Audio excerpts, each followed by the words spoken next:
ഓം ഗംഗണപതി നമ. ഓം മഹാദേവി നമ. ഞാനിന്ന് ദേവി മാഹാത്മ്യം പഠിക്കാനുണ്ടായ ആ സാഹചര്യത്തെക്കുറിച്ചാണ് നിങ്ങളുമായി പങ്കുവയ്ക്കുന്നത്. ഞാൻ ചെറുതിലേ മുതൽ നാമം ഒക്കെ ജപിക്കുന്ന കൂട്ടത്തിലായിരുന്നു. എന്നാൽ എനിക്ക് എന്നും സങ്കടങ്ങളും ബുദ്ധിമുട്ടുകളും ഒക്കെ ആയിരുന്നു. മാനസിക പ്രയാസങ്ങളും എന്നും ദുഃഖവും വിഷമങ്ങളും ഒക്കെ ആയിരുന്നു. ഞങ്ങളുടെ വീട്ടിൻ്റെ അടുത്തൊരു ക്ഷേത്രമുണ്ട്, ഒരു ദേവീക്ഷേത്രം. ആ ക്ഷേത്രത്തിലെ തിരുമേനി എന്നോട് പറഞ്ഞു, ഒരു ദേവി മാഹാത്മ്യം വാങ്ങിച്ചിട്ട് അതിലെ നാരായണീ സ്തുതി ഒന്ന് ജപിക്കൂ എന്ന് പറഞ്ഞു. അന്ന് തന്നെ ഞാനൊരു ദേവി മാഹാത്മ്യം വാങ്ങിച്ചു. വീട്ടിൽ വന്ന് അത് തുറന്നു നോക്കി. പക്ഷേ എനിക്കത് ജപിക്കാൻ ഒട്ടും കഴിയില്ലായിരുന്നു. അതിലെ വാക്കുകളൊന്നും വായിക്കാനോ, അത് ദേവി മഹാത്മ്യത്തിലെ നാരായണീ സ്തുതി ജപിക്കാനാണ് അദ്ദേഹം എന്നോട് പറഞ്ഞത്. പക്ഷേ നാരായണീ സ്തുതി എന്നല്ല, അതിലെ അർഗളമോ കവചമോ കീലകമോ ഒന്നും എനിക്ക് ജപിക്കാൻ അറിയില്ലായിരുന്നു. അങ്ങനെ എനിക്ക് ആകെ വിഷമമായി. അദ്ദേഹം പറഞ്ഞ അത്രത്തോളം മഹത്വമുണ്ട് നാരായണീ സ്തുതിക്ക്, അതുകൊണ്ട് അതൊന്ന് ജപിക്കൂ എന്നാണ് എന്നോട് പറഞ്ഞത്. പിന്നെ ഞാൻ അദ്ദേഹത്തെ പോയി കണ്ടു. തിരുമേനി, എനിക്കത് ജപിക്കാൻ കഴിയുന്നില്ല, അത്രയും അക്ഷരത്തെറ്റ് വരുന്നുണ്ട്. ദേവി മാഹാത്മ്യം അക്ഷരത്തോട്ടുകൂടി ജപിച്ചുകൂടാ എന്നല്ലേ പറയുന്നത്, അതുകൊണ്ട് ഞാൻ എങ്ങനെ ജപിക്കും എന്ന് ഞാൻ അദ്ദേഹത്തോട് ചോദിച്ചു. അപ്പോൾ അദ്ദേഹം എന്നോട് പറഞ്ഞു, ദേവി നാരായണീ സ്തുതി ജപിക്കുമ്പോൾ അക്ഷരത്തെറ്റൊക്കെ ഉണ്ടായിക്കോട്ടെ, പക്ഷേ ജപിക്കുമ്പോൾ ദേവിയെ ഗുരുവായി സങ്കല്പിച്ച് തെറ്റുകളെല്ലാം പൊറുക്കണേ എന്ന് അമ്മയോട് പ്രാർത്ഥിച്ച് ജപിച്ചോളൂ.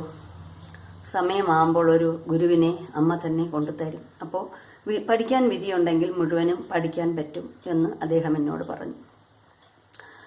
അങ്ങനെ ഞാൻ വന്ന് ദേവിയോട് മാപ്പ് പറഞ്ഞ് എന്നും നാരായണീ സ്തുതി ജപിക്കുമായിരുന്നു. അക്ഷരത്തെറ്റായിരുന്നു, ശരിക്കും വാക്കുകൾ പിരിക്കാൻ പറ്റൂല. ഇപ്പം വിചാരിക്കും എന്തുമാത്രം തെറ്റുകളാണ് ജപിച്ചതെന്ന്.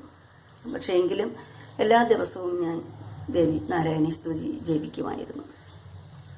ജപിക്കാൻ ബുക്കെടുക്കുമ്പോൾ ഒക്കെ ദേവിയോട് പ്രാർത്ഥിക്കും, അമ്മേ എനിക്കൊരു ഗുരുവിനെ തരണേ, എനിക്ക് അക്ഷരത്തെറ്റില്ലാതെ ദേവി മാഹാത്മ്യം കംപ്ലീറ്റ് പഠിച്ച് എനിക്ക് ജപിക്കണം എന്ന ഒരാഗ്രഹത്തോടെ എന്നും ദേവിയോട് ഞാൻ പ്രാർത്ഥിക്കുമായിരുന്നു. 5 വർഷം കാത്തിരുന്ന ശേഷം ഒരു ക്ഷേത്ര സന്നിധിയിൽ വച്ച് എനിക്ക് അമ്മ ഒരു ഗുരുവിനെ തന്നു. ഞാൻ ഒരു ചൊവ്വാഴ്ച ഞാൻ ക്ഷേത്രത്തിൽ പൂജ തൊഴുത് അവിടെ നിന്ന് ലളിതാ സഹസ്രനാമം ജപിച്ച് നിൽക്കുകയായിരുന്നു. അപ്പോൾ ജപിച്ച് പുറത്തിറങ്ങിയ സമയത്ത് ഞങ്ങളുടെ വീട്ടിൻ്റെ അടുത്തുള്ള ഒരു കുട്ടി എന്നെ വിളിച്ചു, ചേച്ചി നിന്ന് ലളിതാ സഹസ്രനാമം ജപിക്കരുത്, ഇരുന്ന് ജപിക്കണം എന്നോട് പറഞ്ഞു. എന്നിട്ട് ഞങ്ങൾ അവിടെ ഇരുന്ന് കുറച്ച് സംസാരിച്ചു. അപ്പോൾ ഞാൻ ആ കുട്ടിയോട് പറഞ്ഞു, എനിക്ക് മരിക്കുന്നതിന് മുമ്പ് ഒരാഗ്രഹമുണ്ട്. കുട്ടാന്നാണ് ഞങ്ങൾ വിളിക്കുന്നത്.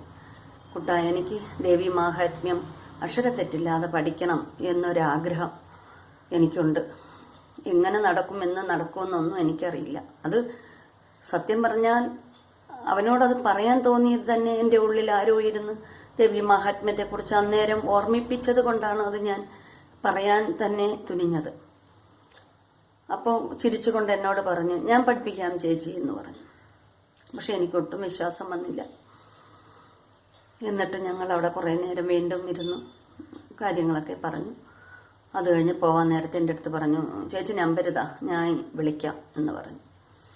പക്ഷെ എനിക്ക് എൻ്റെ മനസ്സിൽ തോന്നി, അവൻ വിളിച്ചില്ലെങ്കിലോ, ഞാൻ എങ്ങനെ പഠിക്കും? ഇനിയും ഞാൻ വർഷങ്ങൾ കാത്തിരിക്കേണ്ടി വരുമെങ്കിലോ, അതുകൊണ്ട് എനിക്കും കൂടെ നമ്പർ തരാൻ പറഞ്ഞു.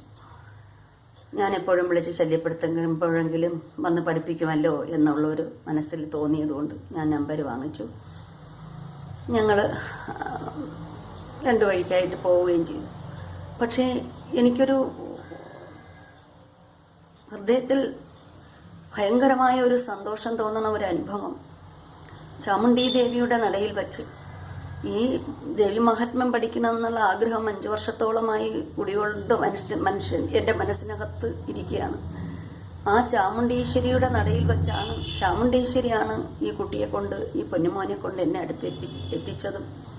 ആ കുട്ടിയോട് ഞാൻ ദേവി മഹാത്മ്യം എന്ന് പഠിക്കണം എന്ന് പറയുകയും പഠിപ്പിച്ചു തരാം എന്ന് പറഞ്ഞതും ഇത്രയും പ്രസിദ്ധമായ ചാമുണ്ടേശ്വരി ദേവി കരിക്കകത്തമ്മ മഹാമായയുടെ നടയിൽ വെച്ചാണ്. അതും ഒരു ചൊവ്വാഴ്ച.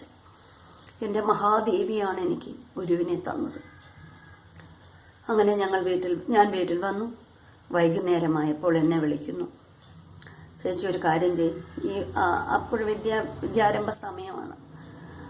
ചേച്ചി ഒരു കാര്യം ചെയ്യൂ, ആരെയെങ്കിലും കുറച്ച് പേരെ കൂടെ വിളിക്കൂ, നമുക്കൊരു ക്ലാസ് തുടങ്ങാം. വിദ്യ പൂജ ഇതിൻ്റെ സമയത്ത് നമുക്ക് ക്ലാസ് തുടങ്ങാം, വിദ്യാരംഭത്തിൻ്റെ അന്ന് തുടങ്ങാം എന്ന് പറഞ്ഞു.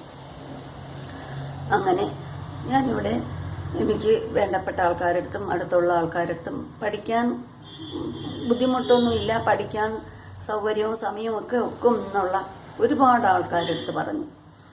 പക്ഷേ പഠിക്കാൻ വന്നത് വളരെ കുറച്ച് ആൾക്കാരായിരുന്നു. ആർക്കും ഇതിനോടൊന്നും താല്പര്യമില്ലല്ലോ. കുറച്ച് ആൾക്കാരായിരുന്നു പഠിക്കാൻ വന്നത്. അങ്ങനെ ഞങ്ങൾ ക്ലാസ് തുടങ്ങി. പൂജ എടുക്കുന്നതിൻ്റെ അന്ന് കാലത്തെ ഞങ്ങൾ ക്ലാസ് ആരംഭിച്ചു. പറഞ്ഞറിയിക്കാൻ വയ്യാത്ത സന്തോഷം മനസ്സിനുണ്ടായി. അന്ന് 8 പേരേ ഉണ്ടായിരുന്നുള്ളൂ ക്ലാസ്സിൽ. പിന്നീട് ഞങ്ങൾ 14 പേരായി. ഒരു വർഷം കൊണ്ട് ഞങ്ങൾ ദേവി മഹാത്മ്യം പഠിച്ചു. ഓരോ ക്ലാസ്സിലും ഓരോരോ അനുഭവങ്ങൾ ഞങ്ങൾക്കുണ്ടായി. ഞങ്ങൾ സത്യം പറഞ്ഞാൽ ഞങ്ങൾ അത്രത്തോളം ദേവിയിൽ ലയിച്ച് ഞങ്ങൾ പഠനം നടത്തി. അവസാനം ദേവി മഹാത്മ്യം 12-ാം അധ്യായം എത്തിയ സമയത്ത് ഞങ്ങൾക്കൊരു ഭയങ്കര അനുഭവമുണ്ടായി. അത് പറയാതിരിക്കാൻ പറ്റില്ല. ഞങ്ങൾ 11:30 മണിയൊക്കെ ആയ സമയത്ത് ദേവി മഹാത്മ്യ ക്ലാസ് നടന്നുകൊണ്ടിരിക്കുകയാണ്. അതിൽ ദേവി ഭൂമിയിൽ നിന്നും അന്തർധാനം ചെയ്യണ ഭാഗം എത്തിയപ്പോൾ നല്ല അന്തരീക്ഷം നല്ല സൂര്യപ്രകാശം ജ്വലിച്ചു നിൽക്കുന്ന ഒരു സമയമായിരുന്നു. ഈ ക്ലാസ് നടന്നുകൊണ്ടിരിക്കുന്ന സമയത്ത് പെട്ടെന്ന് കാർമേഘം വന്ന് നിറയുകയും ഭൂമിയിൽ നിന്നും ദേവി അന്തർധാനം ചെയ്തു എന്നുള്ള ഭാഗം ആചാര്യൻ വായിച്ചു. അതിൻ്റെ അർത്ഥം പറഞ്ഞു തന്നു. ആചാര്യനങ്ങ് സങ്കടം വന്നു. നമുക്കുമൊക്കെ ഭയങ്കര വിഷമം വന്നു. ആ സമയത്ത് പെട്ടെന്ന് സൂര്യപ്രകാശം അങ്ങ് മങ്ങി മഴ ചാറും പോലെ തോന്നി. ഞങ്ങളെല്ലാവരും, ആചാര്യനുൾപ്പെടെ ഞങ്ങളെല്ലാവരും പുറത്തിറങ്ങി.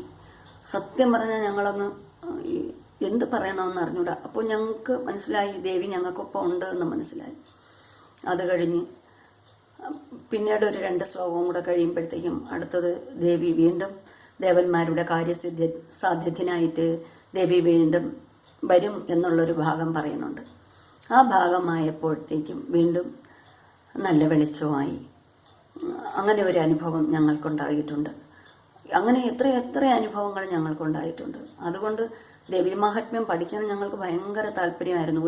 ഒരു ക്ലാസ് പോലും ഒറ്റ മനുഷ്യർ എത്ര ബുദ്ധിമുട്ടുള്ളവരും ഒരു ക്ലാസ് പോലും, ആചാര്യൻ്റെ ഒരു ക്ലാസ് പോലും മുടക്കാതെ ഞങ്ങൾ പഠിച്ചു. അങ്ങനെ ഒരു വർഷം കൊണ്ട് ഞങ്ങൾ വീട്ടിൽ ദേവി മഹാത്മ്യം സമർപ്പണം നടത്തി. സമർപ്പണത്തിന് ശേഷം ആചാര്യ ദക്ഷിണയൊക്കെ കൊടുത്തു. നവാക്ഷരി മന്ത്രം തന്നു. അത് കഴിഞ്ഞ് ഞങ്ങൾ ആദ്യമായി മൂകാംബികയിൽ സമർപ്പണം നടത്തിയതിന് ശേഷം നമുക്ക് ക്ഷേത്രങ്ങളിലൊക്കെ ജപിക്കാം എന്ന് ആചാര്യൻ പറയുകയും ഞങ്ങൾ മൂകാംബികയിൽ പോകാൻ തീരുമാനിക്കുകയും ചെയ്തു. 2014 ജൂലൈയിലാണ് ഞങ്ങൾ വിദ്യാരംഭ സമയത്താണ് ഞങ്ങൾ ദേവി മഹാത്മ്യം പഠിക്കാൻ തുടങ്ങിയത്. 2015 ജൂലൈയിൽ ഞങ്ങൾ മൂകാംബികയിൽ ദർശനത്തിന് പോവുകയും ചെയ്തു. ആ ദർശനത്തിന് പോയ ഭാഗവും പോയ സമയത്തുണ്ടായ അനുഭവങ്ങളും അടുത്ത ദിവസത്തേതിൽ ഞാൻ പറയാം. ഓം മഹാദേവി നമഃ.